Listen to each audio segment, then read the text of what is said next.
Bueno, Xi Jinping, presidente de China, va por su tercer mandato en un proceso eleccionario que escapa a nuestra lógica, que usa una lógica distinta. Este hombre podría llegar a convertirse en el hombre más poderoso después de Mao en ese país, ¿no? Un régimen de partido único allá, además, exacto, que bueno, tiene su forma de encarar también la política.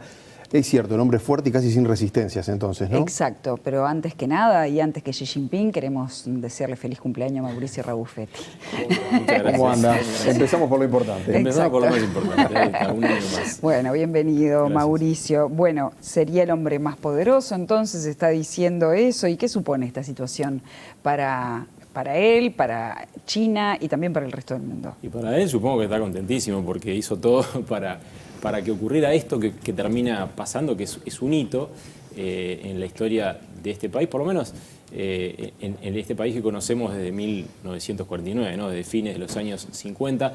Xi Jinping se convierte entonces en el primer presidente de esta era en recibir un tercer mandato que en realidad comienza el año que viene.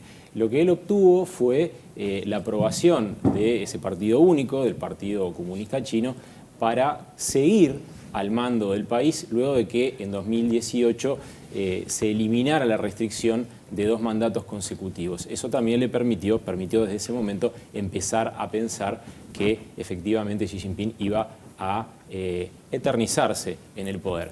Lo que decías vos, Leo, Xi Jinping, un hombre que hoy se quedó sin contrapesos dentro de la estructura del Partido Comunista Chino y que por lo tanto todo hace prever que va a tener un poder, yo diría, realmente importantísimo, mucho mayor al que ya acumulaba al día de hoy, ¿no? Un presidente que en algún momento tuvo delegado en su primer ministro cierto control sobre la economía, hoy eso ya no ocurre, se ha rodeado de leales, ha conformado una suerte de burbuja que le rodea de leales y va a ser de ahora en más él y su pensamiento que ha sido incorporado a la Constitución china, quienes marquen el devenir del futuro de los próximos 5 años al menos de la segunda potencia mundial. En este último tramo igual había recibido unas cuantas críticas, ¿no? Por el tema COVID-0, por su política, digamos, la economía china que se había enfriado también. Sí. Sin embargo, siguió adelante. Ahí vemos parte de lo que fue este evento, este 20º Congreso del Partido Comunista Chino, que se inauguró con un discurso de este hombre, Xi Jinping, el domingo, no este domingo pasado, sino el otro. Duró una semana, la mayor parte del tiempo a puertas cerradas. Sí, China, que se enfrenta a una suerte de desaceleración económica. Digo una suerte porque los últimos datos de esta semana fueron mejores de lo que se esperaba. Debieron haber sido publicados la semana pasada, pero con este Congreso el gobierno decidió posponerlo sin explicar el porqué.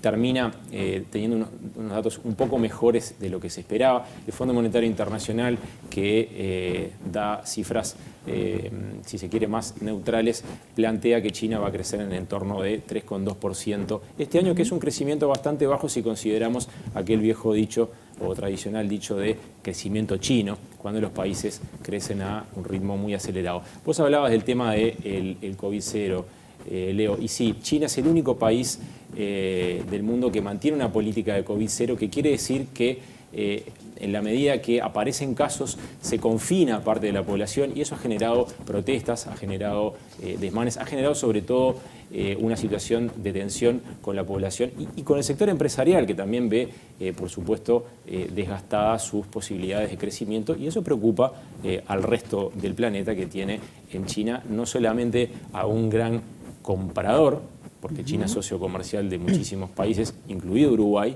por eso es importante que miremos a China, sino también un gran proveedor, un gran vendedor, es la usina del mundo, ¿verdad? Hablabas recién del discurso de Xi Jinping. Bueno, allí se refirió tanto a Hong Kong como a Taiwán. Son temas que hemos tratado aquí, sí, pero ¿qué dijo exactamente y cuál fue la perspectiva? Empezamos por Hong Kong, si te parece bien, Gabriela. Sobre Hong Kong dijo que lo que logró con su ley de seguridad, el gobierno chino, una ley de seguridad que implica censura a la prensa, que implica la imposibilidad de pensar en un Hong Kong democrático, fue pasar del caos a la gobernabilidad. Ese fue la expresión que utilizó el presidente chino para referirse a la situación de Hong Kong.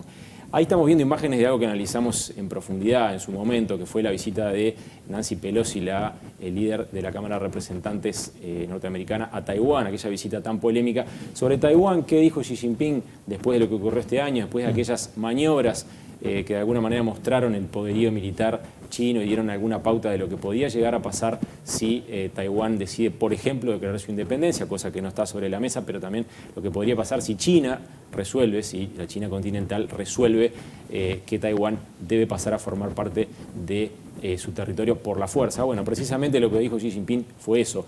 Nunca van a renunciar a incorporar a Taiwán a través de la fuerza. Dijo que intentarán ser de alguna forma lo más amistosos posible, pero no renuncian al uso de la fuerza. Este hombre, Xi Jinping, que vemos ahí nuevamente en imágenes. Eso da la pauta de que este hombre ahora, realmente más poderoso de lo que era, siendo de alguna forma la única cabeza del gobierno chino, va a ser quien determine si en el corto plazo tenemos que estar hablando aquí de una situación más dramática en el estrecho de Taiwán que estas escaramuzas que hemos visto en los últimos tiempos. Y este nuevo periodo, Mauricio, está enmarcado en la situación, la guerra que hay, está Rusia con Ucrania, Estados Unidos apoyando a Ucrania.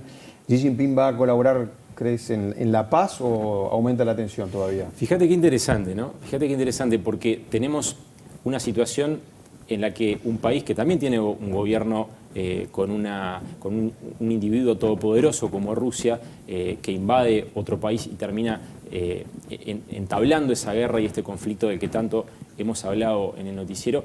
Ahora tenemos la situación de que también hay un gobierno con un hombre poderosísimo en China.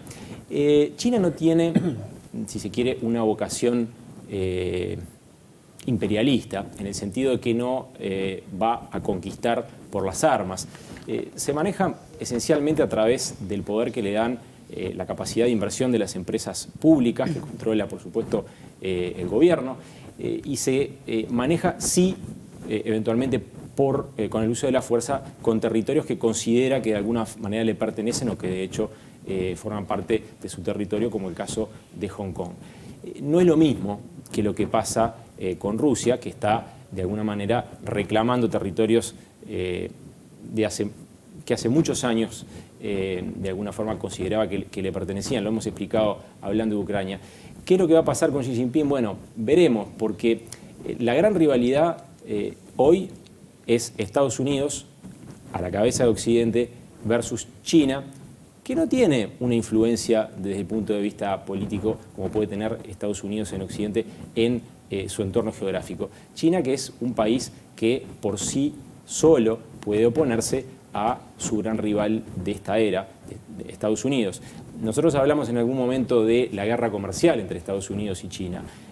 No hay planteada, no está en los papeles una guerra en el plano militar. Hay una competencia tecnológica importante, hay una competencia por liderazgo importante a nivel geopolítico. China tiene alianzas, tiene cercanía con regímenes con los cuales Estados Unidos no tiene.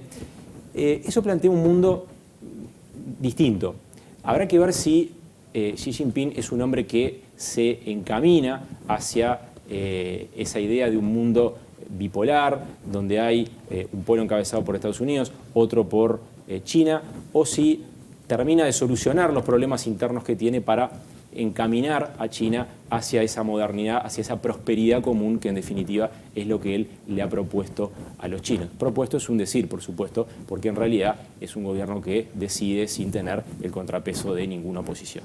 Lo que sí decidió sin tener contrapeso, por lo menos en apariencia, fue sacar de sala durante el Congreso del Partido Comunista Chino al anterior mandatario, Hu Jintao. Entonces, ¿cómo se interpreta esto, más allá de que puede parecer un hecho puntual, desde el punto de vista político? ¿Qué lectura haces? Bueno, la lectura que, la verdad es que no es mía la lectura, pero todos los expertos en China interpretaron esto que estamos viendo en imágenes, la retirada de sala por orden del mandatario chino de su predecesor, Hu Jintao, se interpretó como una forma de enviar una señal de que quien está completamente al mando es Xi Jinping y que los